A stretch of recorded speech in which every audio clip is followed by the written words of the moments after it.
قرية فافين، وهي قرية كردية تتبع لمحافظة حلب منطقة اعزاز ناحية مارع. عشائرها هي بيسكان وكيتكان، وهما عشيرتان كرديتان، وعشيرة جيس العربية. من عوائلها الطحان، الحجي، سردار، سليمان، وخليل. عدد سكان القرية بحسب إحصاء العام 2004 3100 شخص، أما الآن فهم حوالي 5000 شخص. مساحة القرية 3500 هكتار. تقع القرية على الطريق الذي يربط بين مارع وحلب. كما قلت تتبع لمحافظة حلب منطقة اعزاز ناحية مارع، وتبعد عن حلب شمالا 12 كيلومتر، وعن مارع جنوبا 15 كيلومتر. يحدها من الغرب قرية الأحداث وعلاوشة، ومن الشرق قرية حاسين وحليصة، من الجنوب قرية بابنس، ومن الشمال غرناطة والوحشية. يوجد في القرية تل ضخم.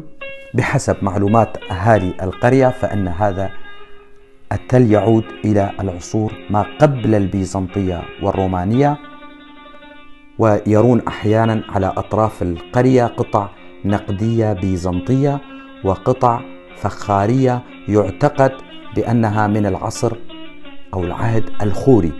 تشتهر القرية بخصوبة التربة ومرور نهر قويق فيه قادم من سد الشهباء إلى حلب. أهالي القرية يزرعون القمح المروي والبعلي والشعير والعدس والكمون وحبة البركة والكزبرة، ويزرعون البطاطا والبصل والثوم والخضروات الصيفية بكثرة، والفاصوليا والفول أيضا. توجد في القرية مساحات واسعة لشجر الزيتون والفستق الحلبي والعنب وأشجار اللوز. أيضا يقومون بتربية الأغنام والماعز والدجاج البلدي. كان معظم أهالي القرية يعملون في معمل الإسمنت قبل الأزمة السورية، وبعد نشوب المعارك بين النظام والمعارضة تم السيطرة على هذا المعمل من قبل الفصائل، حيث قاموا بتخريبه ونهبه ونقل آلاته إلى تركيا بالكامل. قسم من الأهالي يعملون في مجال الحدادة والخراطة وتصليح الآلات الزراعية. لديهم أيضا محلات تجارة المحاصيل الزراعية والأعلاف، ومحلات المواد الغذائية والأجبان. يوجد في القرية 3 مساجد وفرنين للخبز.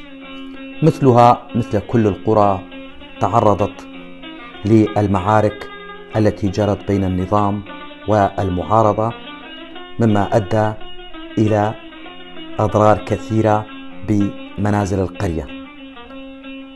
الكثير منهم نزحوا إلى مناطق آمنة. طبعا بعد رجوعهم إلى القرية ودخول داعش وسيطرتها على القرية تم اعتقال الكثير منهم، وتم قتل بعض الأشخاص بحجج وهية. وصلتني هذه المعلومات من السيد محمد عمر الأحمد أبو عمر، وأنا ألقيها بصوتي. أنا علي عبد الله كولو، محام من منطقة درباسية.